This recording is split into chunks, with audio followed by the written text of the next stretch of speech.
Hello दोस्तों, स्वागत है आप लोगों का मेरे YouTube channel Shri art gallery में। दोस्तों, आज के टॉपिक में मैं आप लोगों के समझ कुछ इंपॉर्टेंट क्वेश्चनों का सेट प्रोवाइड करूंगा और इन क्वेश्चनों को मैं बारी बारी से सॉल्व भी करूंगा। ये क्वेश्चन आप लोगों के आगामी नेट जीआरएफ के साथ साथ उत्तर प्रदेश माध्यमिक शिक्षा सेवा चयन बोर्ड के द्वारा आयोजित होने वाले टीजीटी पीजीटी विजुअल आर्ट के लिए भी इम्पोर्टेंट साबित होंगे। साथ ही साथ DSSB, KBS, NBS और विश्वविद्यालय द्वारा आयोजित होने वाले BFA और MFA एंट्रेंस एग्जाम में भी ये सारे क्वेश्चन इंपॉर्टेंट साबित होंगे। तो आप लोग केयरफुली इन सभी क्वेश्चनों को लर्न करिएगा। किसी भी क्वेश्चन में डाउट हो तो कमेंट बॉक्स में जरूर बताइएगा। आइए शुरू करते हैं आज के इंपॉर्टेंट क्वेश्चनों को। दोस्तों, आज का हमारा पहला क्वेश्चन है कि किस भारतीय कलाकार के मूर्ति कला में सर्वप्रथम आधुनिक तत्व दृष्टितब्य होते हैं। और इस क्वेश्चन का राइट आंसर जो हो जाएगा वो बी हो जाएगा, रामकिंकर बैज। दोस्तों, रामकिंकर बैज भारत के एक ऐसे प्रसिद्ध मूर्तिकार हुए जिनकी मूर्तियों में सर्वप्रथम हम लोग आधुनिक तत्व देखते हैं और इसीलिए रामकिंकर बैज भारत के प्रसिद्ध आधुनिक मूर्तिकारों की श्रेणी में गिने जाते हैं।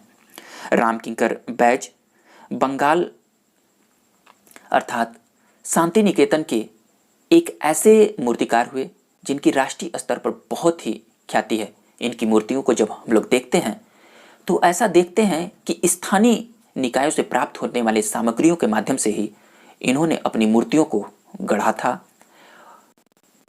तो इन सभी पॉइंटों को नोट करिएगा।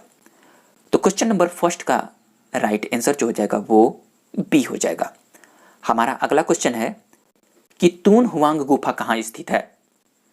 वेरी इंपॉर्टेंट गुफा है तून हुआंग गुफा। दोस्तों, इस क्वेश्चन का राइट आंसर जो हो जाएगा वो ए हो जाएगा। तून हुआंग गुफा जो है वो चीन में स्थित है। तून हुआंग गुफा की एक सबसे बड़ी विशेषता है कि इसी गुफा में 1000 बुद्ध की प्रतिमा भी स्थित है। ये गुफा और भी प्रसिद्ध हो जाती है जब आप स्टेंसिल पद्धति को इस गुफा में देखते हैं।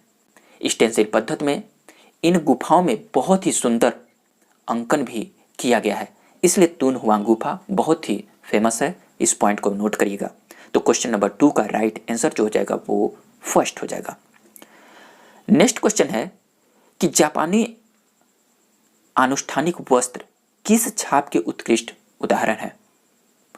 दोस्तों, ये जो जापानी अनुष्ठानिक वस्त्र होते हैं इस पे प्रिंट मेकिंग की एक बहुत ही फेमस टेक्निक देखी जाती है और इसी टेक्निक के कारण ये जापानी अनुष्ठानिक वस्त्र काफ़ी विख्यात होते हैं।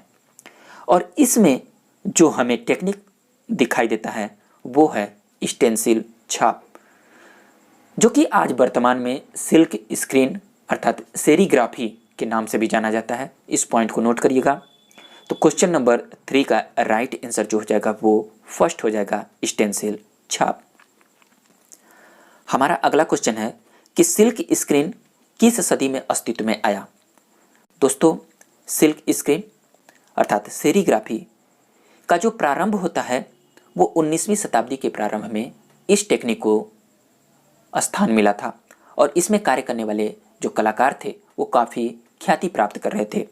इसलिए सिल्क स्क्रीन आज भी बहुत ही इम्पोर्टेंट है और बहुत ही फेमस मानी जाती है।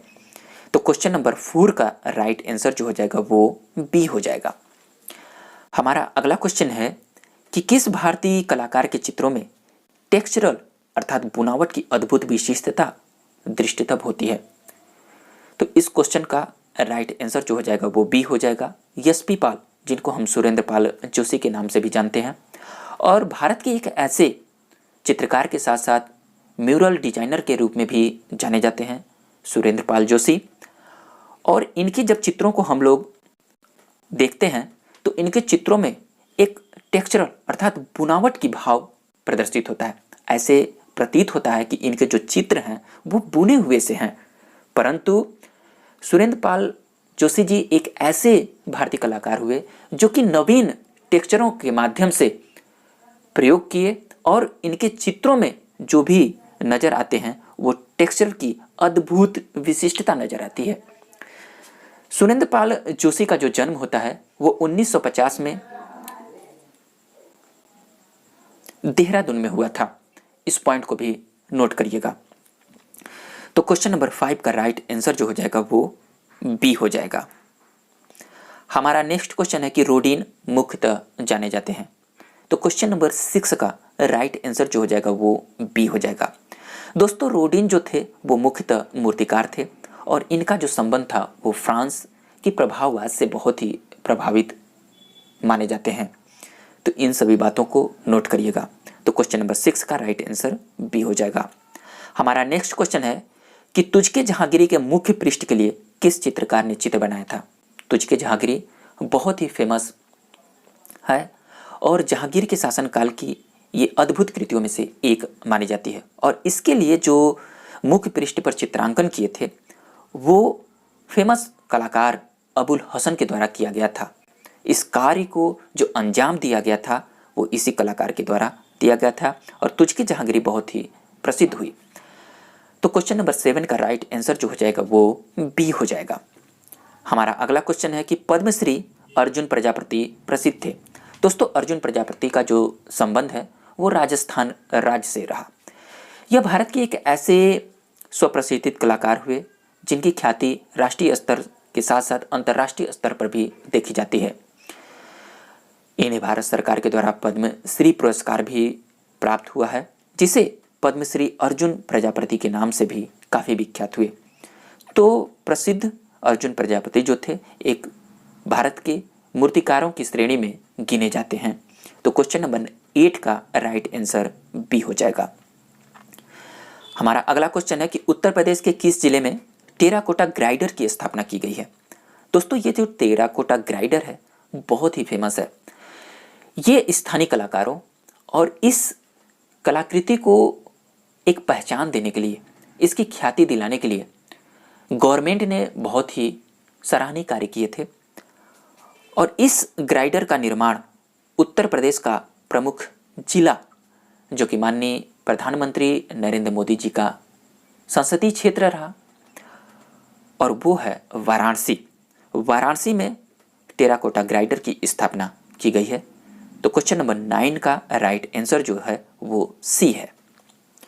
नेक्स्ट हमारा क्वेश्चन है कि ब्लैक एरेना किसकी प्रसिद्ध कृति है। क्वेश्चन नंबर 10 का राइट आंसर जो हो जाएगा वो सी हो जाएगा, विवान सुंदरम। विवान सुंदरम भारत के एक ऐसे कंटेम्पोररी आर्टिस्ट के रूप में जाने जाते हैं और उनके प्रसिद्ध कृतियों में से एक बहुत ही फेमस कृति है ब्लैक एरेना। इस पॉइंट को भी ध्यान दीजिएगा। तो क्वेश्चन नंबर 10 का राइट आंसर सी हो जाएगा। हमारा अगला क्वेश्चन है कि प्रसिद्ध कृति कला देवी प्रतिष्ठा किस कला विद्यालय की दीवार पर चित्रित किया गया था। दोस्तों बहुत ही इंपॉर्टेंट ये शीर्षक है कला देवी प्रतिष्ठा। तो इस क्वेश्चन का राइट आंसर जो हो जाएगा वो ए हो जाएगा। जे स्कूल ऑफ आर्ट मुंबई की जो कला की विभाग था इसी में यहाँ के स्थानीय कलाकारों के द्वारा जो जे स्कूल आर्ट में पढ़ाई करते थे उनके द्वारा कला देवी प्रतिष्ठा शीर्षक से इसको निर्मित किया गया था। और ध्यान देने वाली बात यह है कि कला देवी प्रतिष्ठा को अगर पुटअप किया जाए कि ये कैसी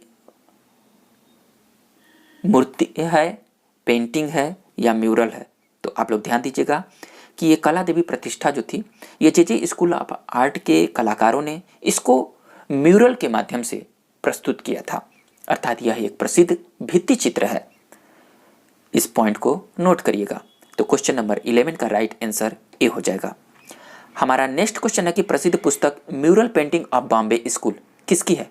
बहुत ही फेमस ये पुस्तक है और इस पुस्तक को अंजाम देने वाले जे स्कूल आर्ट के प्रिंसिपल ग्लेडस्टोन सोलेमन के द्वारा निर्मित किया गया था और इसमें बहुत ही फेमस म्यूरल की बातों को पिरोया गया है ग्लेडस्टोन सोलेमन के द्वारा। तो क्वेश्चन नंबर 12 का राइट आंसर जो हो जाएगा वो ए हो जाएगा। हमारा अगला क्वेश्चन है कि किस स्थान की मूर्तिकला में जनसाधारण के जीवन की सजीव झांकी मिलती है।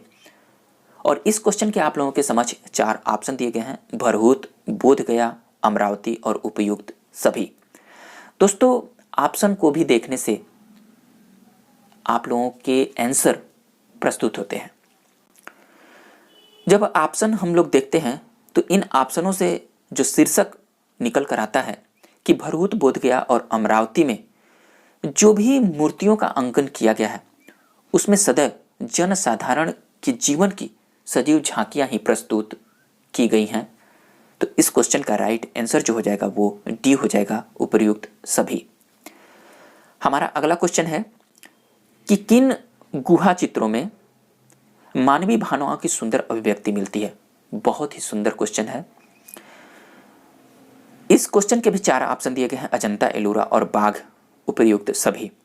जब अजंता, एलोरा और बाघ की गुफाओं का हम अंकन देखते हैं तो वहां पर हमें उन चित्रों में मानवीय भावनाओं की सुंदर अभिव्यक्ति ही नजर आती है। तो इस क्वेश्चन का भी राइट आंसर डी हो जाएगा, ध्यान दीजिएगा। हमारा अगला क्वेश्चन है कि दुनिया का निर्माण किसकी प्रसिद्ध कृति है।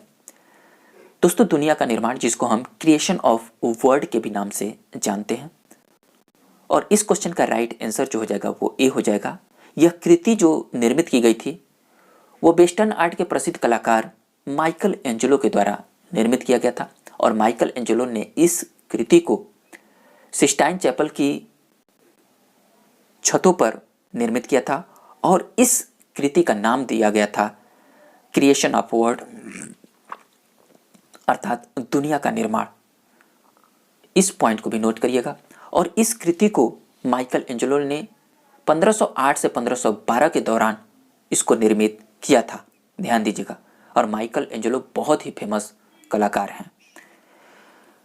हमारा अगला क्वेश्चन है कि व्यक्ति चित्र उकेरने वाला पहला कलाकार था। दोस्तों, व्यक्ति चित्र अर्थात पोर्ट्रेट पेंटिंग उकेरने वाला पहला कलाकार कौन था, इस बात को भी समझने की कोशिश करिएगा। इसके आंसर 4 दिए गए हैं। क्वेश्चन का आंसर मैं आप लोगों के ऊपर छोड़ता हूं, और जितने भी कैंडिडेटों को ये क्वेश्चन आते हैं आप लोग कमेंट बॉक्स में सेंड करिए। जितने लोगों को क्वेश्चन नहीं आते हैं वो फिर भी ट्राई करें। और इसी क्वेश्चनों के साथ आज के टॉपिक में बस इतना ही। हम लोग एक नए टॉपिक के साथ मिलेंगे, तब तक के लिए थैंक यू दोस्तों।